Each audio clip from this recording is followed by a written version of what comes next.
आपको पता होगा कि एक्टर सोहम शाह हमेशा सिनेमा में अपने एक्सपेरिमेंट्स के लिए जाने जाते हैं। उनकी पिछली फिल्म जैसे द शिप ऑफ थीसियम और तुबांड जैसी काफी सारी ऐसी फिल्में हैं जो अपने जनरेशन में बहुत ही ज्यादा कमाल की फिल्म थी। और अभी कुछ दिन पहले उनकी पिछली फिल्म उफ ये सयापा को रिलीज किया गया था। और अगर मैं उस मूवी की ओवरऑल स्टोरी के बारे में बात करूं तो ये कहानी है केसरी लाल सिंह यानी कि सोहम शाह की। एक सीधा साधा आम आदमी, उसकी जिंदगी बहुत ही ज्यादा नॉर्मल चल रही होती है, लेकिन एक छोटी सी गलत फहमी की वजह से सब कुछ बहुत ही ज्यादा बुरी तरह से उलझ जाता है। एक्चुअली केसरी की एक पड़ोसन है, उसका नाम है कामिनी यानी कि नोरा फतेही, जो अपनी खूबसूरती और नटखट अंदाज से सबको अट्रैक्ट करती है। तो ऐसे में केसरी भले ही बहुत ही ज्यादा शरीफ आदमी हो, लेकिन उसकी पत्नी पुष्पा यानी कि नुसरत भारूचा को लगता है कि उसका पति कामिनी में कुछ ज्यादा ही इंटरेस्ट ले रहा है। पुष्पा का ये शक धीरे धीरे झगड़े में बदल जाता है और गुस्से में आकर के पुष्पा अपने बेटे को लेकर के मायके चली जाती है। अब बेचारा केसरी बहुत ही ज्यादा अकेला और बहुत ही ज्यादा टूटा हुआ और परेशान हो जाता है। लेकिन असली सयापा तो अब शुरू होता है। किस्मत का खेल देखिए, अचानक उसके घर पर एक ड्रग्स से भरा पार्सल आ जाता है। वो ये समझ ही नहीं पाता है कि ये कहां से आया है और जाए तो कहां जाए। इधर पुलिस का डर, उधर तस्करों का खतरा, और इसी परेशानी में केसरी की नींद ही उड़ जाती है। उसके बाद दोस्तों आता है इस कहानी में एक बहुत ही ज्यादा खतरनाक ट्विस्ट। केसरी को अपने घर में एक लड़की की लाश मिलती है। अब सोचिए, एक शरीफ आदमी जिसके पास पहले से ही ड्रग्स का पार्सल है, अब लाश भी मिल जाए तो वो कहाँ जाएगा। उसके बाद वो डरते हुए लाश को ठिकाने लगाने की कोशिश करता है, लेकिन जितना ज्यादा छुपाता है वो उतना ही ज्यादा फंसता हुआ चला जाता है। उसके बाद यहीं पर एंट्री होती है काफी सारे कॉमिक कैरेक्टर्स की, जैसे कि इंस्पेक्टर हंसमुख यानी कि ओमकार कपूर। नाम भले ही इनका हंसमुख है, लेकिन ये सब पर डाउट करने के लिए काफी ज्यादा जाने जाते हैं। उसके बाद गूंगा यानी कि सारी भासमी, ये एक ऐसा आदमी है जो बोल तो नहीं पाता, लेकिन इसके कैरेक्टर्स और इसकी हरकतें हालात को और भी ज्यादा उलझा देती है। उसके बाद आता है अंडर कवर कॉप यानी कि विजय कुमार डोगरा, जिसकी सच्चाई आखिरी तक एक रहस्य यानी कि मिस्ट्री बन करके रह जाती है। उसके बाद ये कहानी आगे बढ़ती है तो हर सीन में केसरी की मुसीबतें और भी ज्यादा बढ़ती हुई नजर आती हैं। कभी उसके पीछे पुलिस होती है तो कभी असली ड्रग्स माफिया,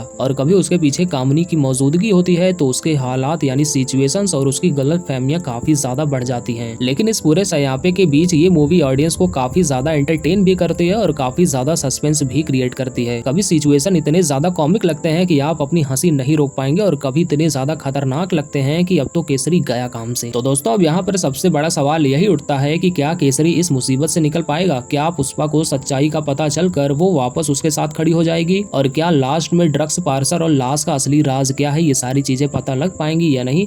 ये सारी चीजें आपको ये मूवी देखने के बाद ही पता चलेगी। यही हंसी, सस्पेंस और ड्रग्स का मिक्स उफ ये सयापा को एक अलग ही एंटरटेनिंग राइड बना करके देती है। दोस्तों जब मैंने इस मूवी को पूरा देखा था तो मुझे ऐसा फील हुआ था कि स्टार्टिंग में ये मूवी आपको काफी ज्यादा बोर करेगी, आपको समझ में ही नहीं आएगा कि ये सारी चीजें हो क्या रही हैं। लेकिन जब आप इंटरवल को क्रॉस करोगे तो काफी सारी चीजें आप लोगों को समझ में आएंगी, और आपको ये भी समझ में आएगा कि इस मूवी को बनाने का असली पर्पस क्या है, या फिर ये मूवी आप लोगों को दिखाना क्या चाहती है। तो दोस्तों अगर आप लोगों को कॉमेडी प्लस ड्रामा जैसी काफी सारी फिल्में अगर आप लोगों को पसंद आती हैं, या फिर अगर आप लोग ऐसी फिल्मों को बहुत ही ज्यादा पसंद करते हो, तो मुझे ऐसा लगता है कि ये फिल्म आप लोगों को जरूर देखनी चाहिए, आपको बहुत ही ज्यादा मजा आएगा। इसके अलावा अगर आप लोग नोरा फतेही की डांस स्किल के काफी ज्यादा दीवाने हो, या फिर अगर आप लोग नुसरत भारूचा की फिल्मों को काफी ज्यादा पसंद करते हो, तो ये भी एक बहुत बड़ी वजह बन जाती है इस मूवी को पूरा देखने की। तो दोस्तों बस आज के लिए बस इतना ही, मिलते हैं किसी दूसरी वीडियो में किसी दूसरी टॉपिक के साथ।